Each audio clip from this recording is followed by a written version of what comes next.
Very first simple point to make, which is just worth making before I say anything else, which is that psychology is technology. Although we think of them as completely separate things, all technological advance comes from the understanding of the property of something, whether it be silicon or stainless steel or nitrogen or whatever. It comes from understanding of property. As you get better at understanding these properties, technology gets better. And the properties of human behavior and the human brain should not be excluded from that quest. That's all I'm saying. I'm just the co-founder of Ogilvy Change, which is part of Ogilvy, which, as I describe it, aims to solve the problems that ad agencies have never been asked to solve.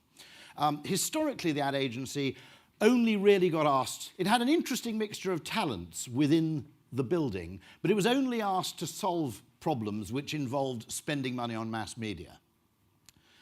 And the problem of that actually is it never really got to the deepest understanding of human psychology, because mass media tends to be a fairly blunt instrument intervention. My view is that once digital technology came along and it was possible to actually intervene in far more subtle kind of microsurgery ways, our understanding of the subtleties of human behavior had to increase commensurately.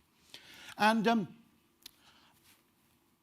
what I tend to do, I always have a huge complaint. I've got nothing against economists, okay? I've got nothing against the forces of naive rationality, except for the fact that they always get to problems first.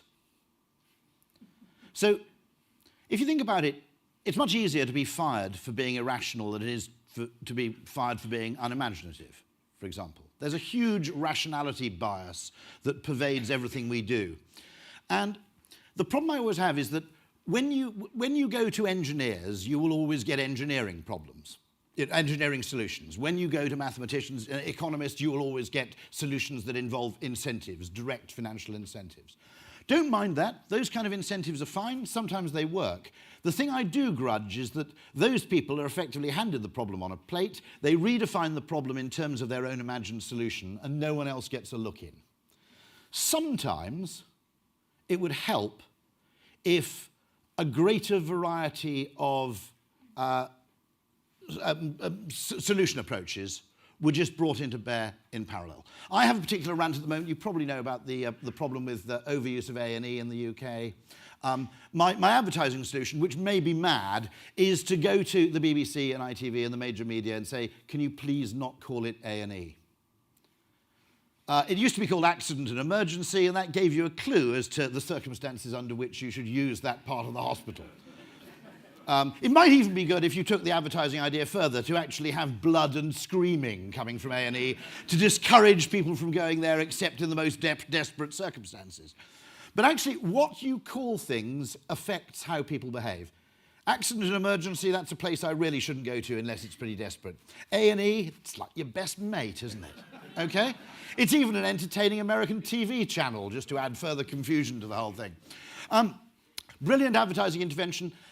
Beautiful, beautiful idea at Harvard. The phrase designated driver was created by a team of behavioral scientists, and they encouraged soap operas, sitcoms, and so forth to inject the phrase into their plot lines. Because if you create a name for something, we automatically assume it's a norm. And suddenly, because there's a word for designated driver, therefore this must be a normal and common behavior. It's extraordinarily potent. And this kind of thing leads me to become increasingly fascinated in what I occasionally call mono ideas, which are minimalist, oblique, non-obvious interventions. Human behavior is individual human behavior, never mind mass human behavior, is a complex system. In complex systems, there isn't necessarily a huge connection between the scale of the intervention and the scale of the effect. Strangely, the human brain understands this in some domains. We understand baby bio. We understand that when we're dealing with plants, adding a very small amount of some trace element can have huge effects on the health of the plant. If you talk about economic problems or business problems, for whatever reason, the mental model our brain leaps to is that of kind of Newtonian mechanics, where the scale of the effect is proportionate to the scale of the intervention. I think that's a fundamental mistake. So what I'm saying is that if we can get better at understanding the properties of human decision-making, we will get better at changing human behavior for the better. Now, what Mark spotted just before me, and I will never come up with anything as good as that in my working life, is that you had a fundamental problem, which is that when it came to new syringe, old syringe, the bad decision was easier to make than the good decision. It was, human beings are naturally lazy, it was easier to do the wrong thing than it was to do the right thing. It's also cheaper to do the wrong thing than it was to do the right thing. He changed the choice architecture so it became impossible to do the wrong thing. And changing the choice architecture of things, changing the way in which we present choice to people, or in which we make choice available to people, strikes me as an absolutely fascinating area of discovery. Now, I'm not a libertarian, but one of the quibbles I also have with libertarianism is it's all very well saying that people must be free to choose. But if the choices they think of are massively limited, or the choices they're offered are hugely limited, then that freedom of choice isn't particularly valuable to us as human beings. It becomes kind of placebo choice. I don't know if you know what I mean. Placebo choice is basically that thing where you're given a choice to make it feel like you've got a choice, but really you haven't got a choice at all. I'll give you a few examples. Still or sparkling in a restaurant. Brilliant and highly profitable phrase, because once you say still or sparkling, it's much harder for the person to say no tap. Okay? Red or white, which basically means you can get to drink a drink you may not like very much, but you get to choose what colour it is. Okay? Kingsley Amis said red or white are the three most depressing words in the English language. What you're actually doing is you're giving the appearance of giving someone a choice. So plain and spicy poppadoms may come into the same category, I'm not sure. You're giving the appearance of giving someone a choice while actually closing choice down. Because what you're really saying when you say red or white is not, I'm going to give you a lovely choice of alcoholic beverages. It's, don't get any fancy ideas about gin and tonic, mate, okay? Because I don't stretch to that, you bastard. Okay, now, what fascinates me, and I intend to illustrate, actually I think we're really, really bad at choice, and one of the reasons I suspect we don't have free will as a species is that if we did have free will, I think we would have got better at exercising it. But I tend to illustrate this fact with the M20 heading west from Dover towards the M25. And has anybody, by the way, missed the M25 turnoff when coming? Yeah, okay, 5, 6, 7, 8 people. You have as well, yeah. By the way, I got one hand up in the audience when I was in Johannesburg, so this is obviously not a rare problem, okay? Now, I got a flat in Deal, and after I'd missed the turn-off for the 5th time, I thought, this is a bit weird, okay? You may be a total idiot, but this is more than coincidence now. I don't generally miss motorway turn-offs, and this one was proving to be just an absolutely recurrent nightmare. So I hadn't got a clue why it was happening, so I went to Google Street View, and I kind of, in a kind of CSI-style reconstruction, I went back over the route. Now, this is the first sign you get. Notice there's no distance indicator. It doesn't tell you where this junction's going to occur. And it also says London on both sides of the road. And that's the first clue you got that you may have to do something. And you can't make any sense of the bloody thing, because Lewisham and Swanley's principally famous as the name of the interchange that you're heading towards. So which direction that's going to be in is a bit of a mystery. Utterly useless information. But you go, I don't understand that bloody sign at all, you think, subconsciously, but I can see another sign on the horizon. You can probably just see it against the sky. So what I'll do is I'll drive towards that sign, and I'll make a decision when I get there, when I've got some more information which I can actually act on. So you go, thank God for that, there's another sign coming. And as you drive towards it, this happens.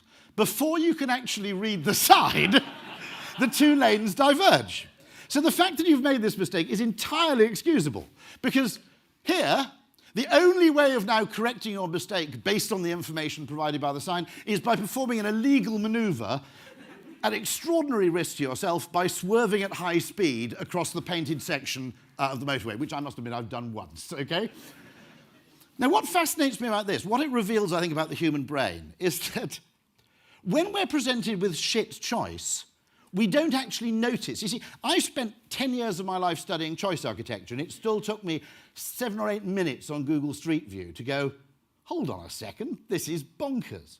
Nobody actually drives through that and goes, this sign is stupid, it's in the wrong place. They just make a bad decision. And when we're presented with bad choices, we don't go, that is a bad choice. We just, it must be some evolutionary thing that most of the decisions on the savannah were kind of real-time decisions, and we just have to make the best of the present opportunities available to us. Hypothesizing other possibilities, like moving the signage, wasn't really a mental strength to be cultivated a million years ago. And I've got a contention that there's a kind of weird movement I'd like to start, which is like proactive libertarianism, which isn't just promoting freedom of choice, it's actually creating new choices for people to make. Now, I'll give you just a little example of this. I personally think that Britain should move to a 4-day week. In fact, I wrote in The Spectator saying anybody who wants to win the election outright could just propose a 4-day week and they'd win. It's only because every government politician is in the grip of Stakhanovite economic forces, to be honest, obsessed with growing GDP, that this obviously leisurely and pleasant solution can't be adopted. But why don't we do it anyway? And the answer is partly, by the way, a really simple one. No one ever asked. There is never a point in our life in which we are actually presented with the option of having more leisure instead of more money.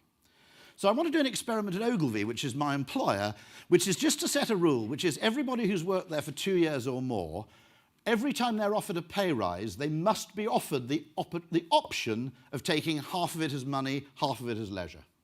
And I want to see what happens. Because the reason nobody's doing that, maybe the reason nobody's doing it is you never asked. That oldest explanation for why humans fail to do things.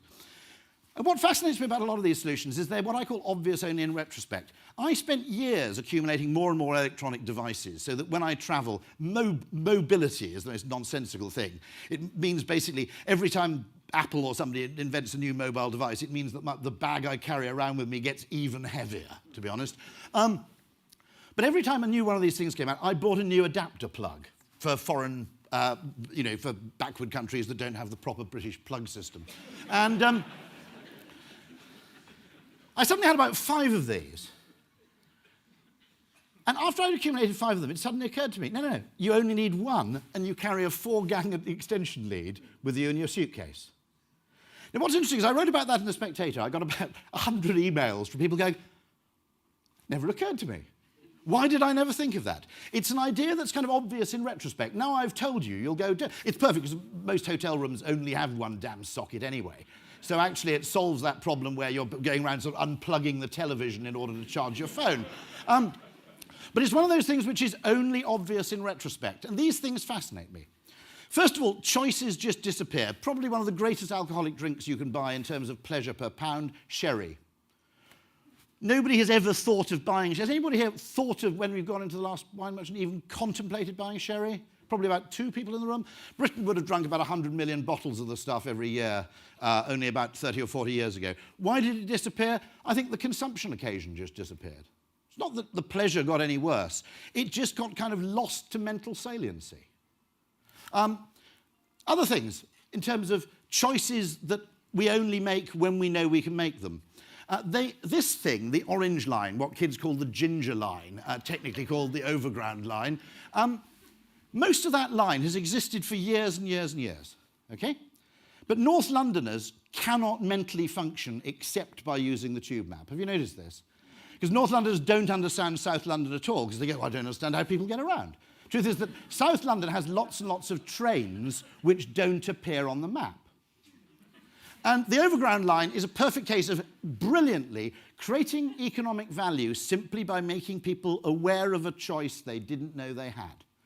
So when they actually put it on the tube map, coloured it orange and called it the overground, they did a bit of fancy stuff with new rolling stock and extended it a bit, but most of it had existed for 20 years as a thing called Silver Link Metro, for people who are a bit train nerdy, okay? When they put it on the tube map and called it the overground, usage tripled. The reason people weren't using it, it was a choice they didn't know they had. And this strikes me as a fascinating area of just general explanation, because this is the most beautiful one I can give in the medical field. For years and years, doctors, GPs, are pretty intelligent people by and large, I think we can assume, can't we? We better say that, because we're actually the Royal College of General Practitioners, aren't we? Had a bit of trouble getting here, by the way. I rang them this morning and asked for directions. They told me to ring back tomorrow at 8 a.m. It's a joke, okay?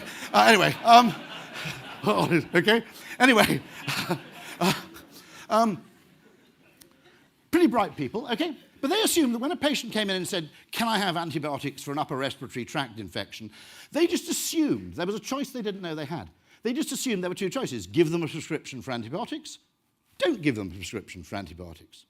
Someone, and I can't find out who, but it seems to have been comparatively recently, invented the deferred prescription. You give them a prescription, it becomes alive in, let's say, 4 days' time, and the doc simply says, take this prescription away. If you're still feeling crook, if you're not feeling any better, it doesn't have to be an Australian doctor, if you're still feeling a bit ill, in 4 days' time, take this into the chemist, okay, and get some antibiotics. Now, what's so important about that? If you give people an immediate prescription, about 98% of people take antibiotics. Give people no prescription, I think it's still about 15% because they come back and get a second appointment. If you give people a deferred prescription, it's about 33%.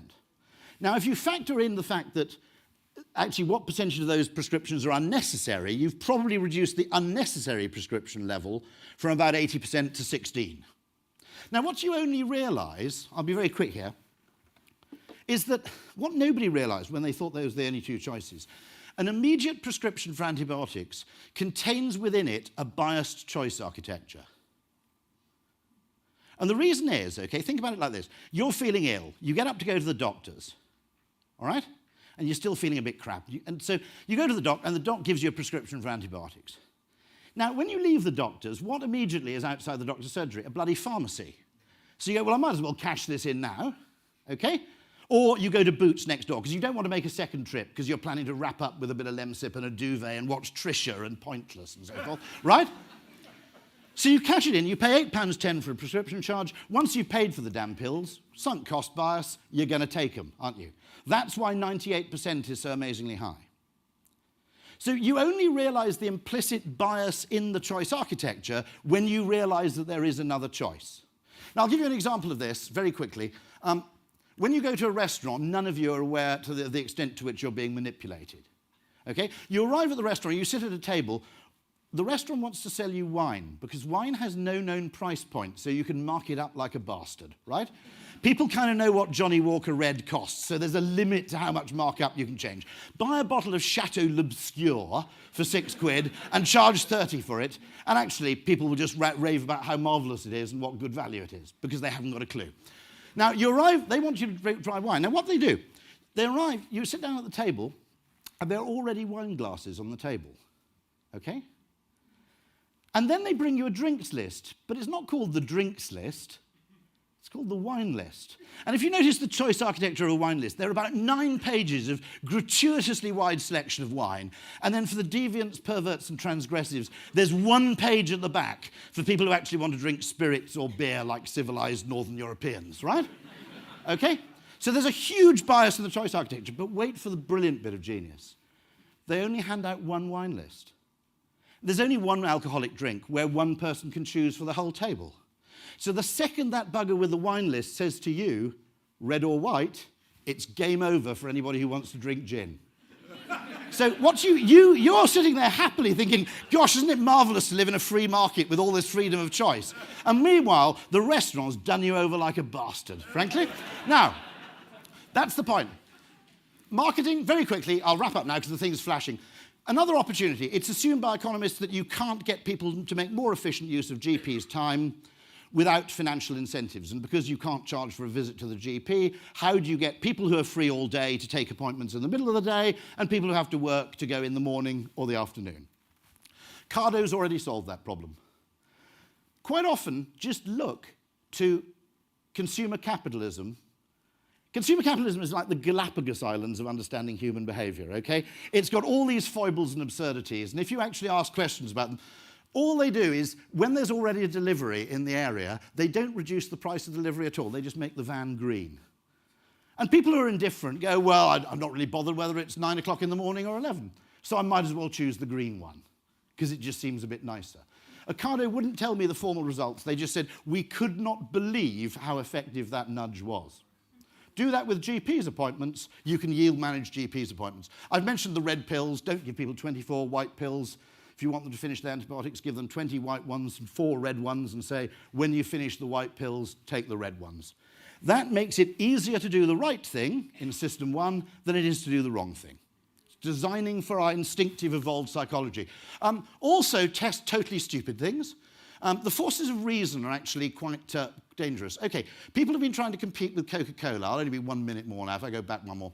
People have been trying to compete with Coca-Cola for about 150 years, right? And if you went to an economist, they say, well, there's one way to beat Coca-Cola in the soft drinks market. You've got to produce a nicer tasting drink that costs less and comes in a really large container so people get value for money. The only person who's successfully competed with Coca-Cola are these people. It tastes disgusting, costs a fortune, and comes in a tiny can. Now, the reasons for that are deep in human psychology, by the way. If we want to believe a drink is efficacious in some way, it has to taste a bit yucky. I was talking to someone who works for a household cleaning product. It's perfectly possible to manufacture a fly spray that smells beautiful. No one will buy it because they don't believe it. It's too basically cognitively confusing. Basically, if fly spray has to smell a bit crap, because I go, yeah, well, if it's a bit crap to me, it must be a bastard to the fly. That's designing for system 1, okay? And economists don't do that. Economists design the world for system 2 as though we're reasonable. Finally, I think this is my last slide. Can I just have 1 minute? Okay. When people design booze and diet programs, okay, you go to an epidemiologist and you say, okay, how many units should people drink, every week? And suspiciously, they always come up with a multiple of 7, which suggests that the science isn't entirely robust. But their idea is the amount you should drink. They look at some epidemiological study and say, well, people who drink less than this don't seem to come into any harm generally, so we'll make it that. And that's the rational solution. The system 1 solution to behavioral change is probably different. It's probably more akin to the 5-2 diet. For example, do not drink for 3 days every week, preferably consecutive days. Then don't worry about what you drink the other 4. Similarly with dieting, religions basically solved this problem. They called it fasting, okay? Now, the interesting difference there is you go, but that's not rational because it doesn't have a clear kind of mathematical point of origin. The logic chain from epidemiological study to don't drink 3 days a week actually gets broken. Doesn't mean it's not a better idea. Let me explain. If you practice, say, a 5-2 diet, or if you practice not drinking 3 days a week, there are a lot of ways in which it's far better than counting units. It's far harder to delude yourself. Immanuel Kant said it is easier to fast than it is to diet. Okay? Kant deluded himself. He limited himself to 1 pipe of tobacco a day after breakfast, but by the end of his life, his pipes were absolutely bloody enormous, right? So if the world's foremost ethical philosopher can con himself, there's no chance for the rest of us. We can delude ourselves that vast sort of quarter-litre bottle of Chilean Merlot at 15.8% is 1 unit, okay? When it's abstinence, you can't con yourself in the same way. Secondly, okay, units require you to stop drinking when you're already a bit pissed. Oh shit, I've just reached my 21. Not going to happen, right? Thirdly, if you look at man as a social animal, you realize that fasting, or 2 days a week off, or 3 days a week off, is socially reinforcing. If you and your partner choose the same 2 days, you can help keep each other honest by going to the cinema, not going to the pub. Units will never be socially reinforcing. We all have good friends, but nobody has a friend who's such a good friend that you go out to a party and they go, I've actually got 9 units left this week, but I know you've only got 2, so I'll just have 2 drinks to keep you company. Not going to happen, right?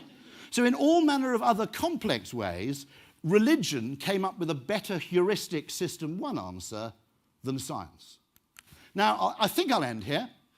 The final thing is, as I mentioned with Red Bull, one of the marvelous things about capitalism, okay, I always wind up academics with this, is that in order to succeed in academia, you have to be really intelligent.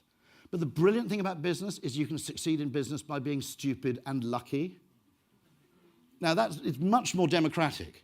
The fact that it's convex to luck, I know academics hate business people because they go, but they're really stupid. I know, that's what's brilliant about it, okay? All right? I'm being really mischievous here. But seriously, being stupid in business can be a huge advantage because you do the things that no sensible person would do, and sometimes they work and you get rewarded for it. So I'll just end up with this little thing of built-in randomness, which I think is a final little tip. Everybody in the rational world of science believes there's a single right answer.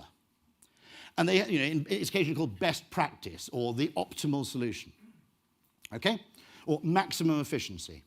Nature doesn't do it that way. It actually builds in a degree of inefficiency, or short-term inefficiency. A certain significant percentage of bees ignore the waggle dance.